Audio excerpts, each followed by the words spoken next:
Hi, Liquid Girl here, coming at you. I'm going to start a crochet tutorial series of videos, and today is my first one. I've had a lot of questions over the years, just in, personal life with friends, acquaintances, random people that I've come across, inquiring, hey, where did you get that? Or how did you learn to do that? And really, it's been a lot of trial and error. It's been very difficult. I've had to look at a lot of videos, a lot of how-tos. I've had to inquire from a lot of other people that are more proficient at crocheting than I had been in order for me to learn and build my skill set up. So I'm hoping that by doing these videos, it will help you to learn from a beginner stage, or if you're already a little bit more advanced, but you're a little fuzzy on some of the more complicated stitches and different things like that for a pattern, that maybe it will help you to learn how to read those patterns. That was one of the biggest struggle points that I had once I got past the basics of how to do the stitches properly, how to hold the yarn, how to control some tension, things like that. So today I'm just going to do basically a starter video on the recommended way to hold the crochet hook, but really it's a personal preference. Do what feels most comfortable for you. I am right-handed, so if you're left-handed, you're going to have to tailor that to the opposite hand. Unfortunately, I'm not capable of being ambidextrous enough to show you how to do left-handed, but I'm going to do a slip knot, which is very basic to get you started. And then from there, I'm going to do a chain link of 8 crochet chains. And then I'm going to show you the very first beginner stitch that every crocheter should probably learn, which is a single crochet stitch. Very simple, very basic. There's a lot of projects that you can do with that right off the bat if you have a cotton yarn. You could do a pattern, basically a 30 chain with 30 rows, and that would make a very nice washcloth or a dish rag, or just by gauging your length and width, you could even make something like a scarf or a very simple lightweight blanket. So it's a very good basic beginner stitch to learn, definitely something you want to know, and that way you can build from that. So that's just kind of an intro. I am in the process of moving right now, so I do apologize if you're looking for my other videos, and feel free to subscribe to my channel because I will be uploading more to work through each of the stitches and start to get into some of the more advanced things later on. But just please be patient and bear with me because I am in the process of moving, so it may be a few weeks before I can start to really get these videos out for you guys. That being said, let me go ahead and get started. They say the recommended way to hold a crochet hook is like this. Now, for the life of me, I can't get this going. So for me, I just kind of hold it like this, loosely in my hands. And then for the slip stitch, oh, another key factor, sorry, that I'm forgetting about is you always want to leave at least like a 6-inch tail, perhaps, of the end of the yarn. I always err on the side of making it longer versus shorter because you can always cut the excess, but you can't add it back. Well, at least not very easily. So it's best to just make sure that you have enough of a tail there, and I would recommend at least 6 inches. And a lot of the videos that you may see that I've come across, they basically show you, okay, slip stitch, do this, put that under and pull it through, and there you go. I personally don't like the way that they show that because I think that looks super confusing and it's a little harder for me. So what I do is I take the yarn and I wrap it around my finger, basically like that, and kind of like tying a shoe over, I just push this is the tail end, I push it through that circle that I made and pull it up through. And then I'll tighten it a little bit on my finger, add the crochet hook in, and then pull it just snug enough that it catches the hook, but not so tight that you can't slide it up and down. That's pretty much it for the slip stitch. To do your chain, you're going to want to wrap your yarn, this is called the working yarn on the other end, and you're going to wrap that around from on top of your pinky, under your other two fingers, and over your ring finger. That way you have a little bit of gripping that you can do to hold tension there, and you can work this. I like to wrap it this way just for a little extra support. So to do your chain, you're going to do what's called a yarn over, like that. And then you pull it through. Now, if you're really a true beginner, you're probably going to make your stitches a little bit too tight. So try to focus on letting your work be a little bit looser in the beginning. It's a lot easier to work with if it's looser rather than tighter. So I did 1,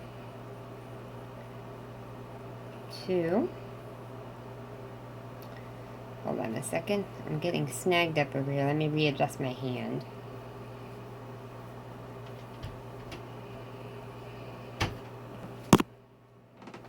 Okay, got that all situated. So I have 2, yarn over, pull it through, 3, 4, and if you notice, I'm kind of holding on to the chain link there as I'm working so that it goes straight and it doesn't get all twisted. 5, 6, 7, 8. So now I have 8 in the chain. And it's important to know that unless the pattern calls for it otherwise, the standard is to work in the second chain from the hook. And the best way to explain that is where this yarn is moving here, where the hook is connected, this right here is the first one, and you don't want to work into that. You're going to want to work into the one next to it where the yarn is not going through, which would be there. So we're just going to go ahead and start the single crochet stitch right into that second chain from the hook. And you'll see that in a lot of patterns, that it'll say second chain from the hook, third chain from the hook, things like that. So to do the single crochet stitch, all you have to do is go under that chain, and then you're going to do what's called a yarn over, like that. You just wrap it over the crochet hook, pull it under, and now you have 2 pieces of yarn on your crochet hook. Yarn over one more time and pull it through both. That is a single crochet stitch. We're going to do that again all the way across. I'm going to go into the next one, yarn over and pull it through, yarn over and pull it through both. And always make sure that you're working on top of the chain. If you work it down here, it's going to turn your work too much. You want to keep it above the chain like a straight line, like it's on top of that chain. The third one, under, yarn over, pull it through, yarn over, pull it through both. And I'm just going to do that all the way across with the single crochet.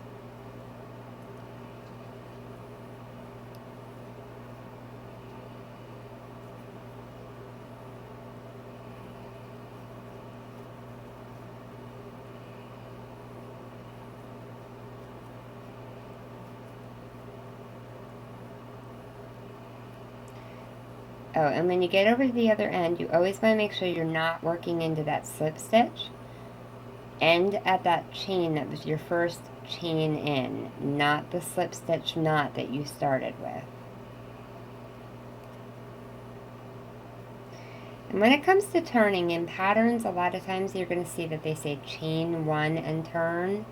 All that really means, because turning for me was a major headache to learn, if you have to do a chain 1 and turn, all you're doing when you get to the end of that row is doing a yarn over, pull it through, and then just simply twist the work around to the other direction.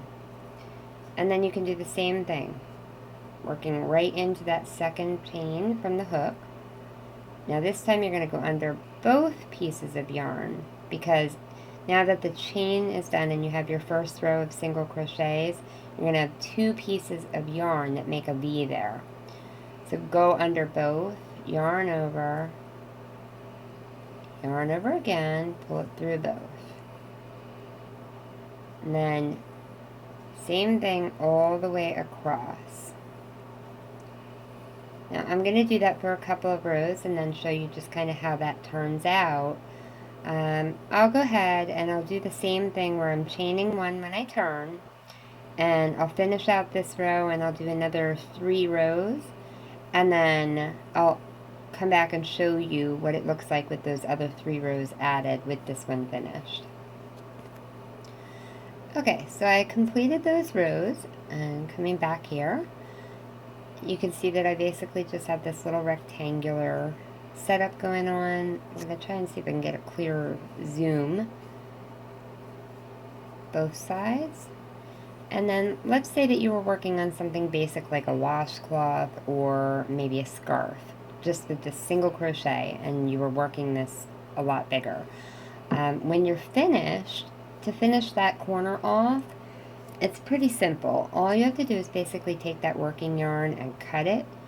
My yarn's easy enough that I can just pull it. But go ahead and cut it, and then take that piece of yarn, yarn over, pull it through all the way, just pull it all the way through and pull it snug. And then you're all done, and you would just need to work this in, which as I go forward with some of my other videos going forward, I will go into more detail as to how to work the ends in very nicely so that they're secure and you don't see them in the work. But if you are working on a project, before I get to those videos for you, they sell a specific type of crochet needle that's got a lot larger of an eye where you put the yarn through, and basically you're just going to take that needle and weave in and out of these stitches and pull it through, and it'll pull the ends in, and you work it through kind of like this first, you know, up and down and through these top stitches, and then go down a little bit, go over, you know, just kind of zigzag it all over the place. That way it interlocks with each other, and then you can just cut the excess off and pull it snug, and it'll bury itself in there. So that's an easy way that you can get started on your first project. Again, a simple one would be doing maybe a 30 to 32 chain with some 100% cotton yarn would be a good one. And if you do anywhere probably between 20 to 30 rows, it would make for a really decent sized either washcloth or a dishcloth. And that would probably be a very, very basic, quick, simple starter project with the single crochet. So I look forward to my subscribers and hope that this video was helpful, and there will be more to come shortly.